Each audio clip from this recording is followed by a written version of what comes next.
articulaire des poignets. Donc le poignet, articulation avant la main, après le coude. Ici, on a déjà vu, si vous avez regardé la physiologie articulaire des coudes, on a déjà vu le mouvement de pronation-supination qui fait partie aussi de l'équipe du poignet. D'accord? Donc je vous conseille de re-regarder la vidéo sur le coude pour bien recomprendre la pronation et la supination au niveau du poignet. Je ne vous l'expliquerai pas plus en détail ici. Le poignet, ensuite, on va le travailler. La position 0 d'un poignet, c'est ça. C'est une main relâchée, des doigts relâchés et un petit peu d'extension. Ça, c'est la position de repos. La position 0, on va se mettre dans l'axe et on va aller chercher en avant. En avant, c'est la flexion. Si je plie mon poignet, je peux aller chercher et voir si c'est souple, s'il n'y a pas de limitation, je vais me sentir plutôt à l'aise et je vais pouvoir aller assez loin. Je relève, c'était la flexion, je pars en extension. Si je veux aller plus loin, je peux plier mes doigts, ça sera plus facile au niveau musculaire.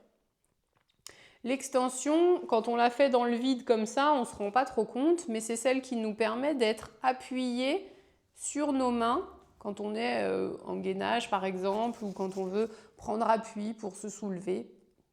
Donc on va vite le sentir si je ne peux pas appuyer mes deux mains l'une contre l'autre comme ça déjà, ben je sais que je vais avoir un problème d'extension au niveau du poignet. Donc dans ce plan-là, on peut aller en flexion et en extension.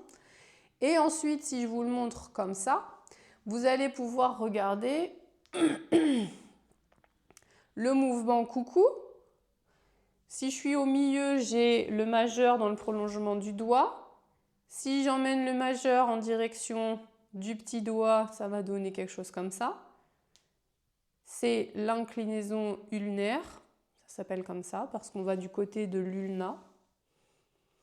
Ou l'inclinaison radiale qui est plus petite, qui va du côté du pouce. Côté pouce, je relâche. Côté petit doigt, je relâche. Ça, c'est globalement les mouvements importants au niveau du poignet. Et bien sûr, vous pouvez tout mélanger. Flexion, inclinaison, extension, hop, inclinaison radiale. Et je descends. Si vous rajoutez en plus la pronation et la supination, vous avez un mouvement très complet.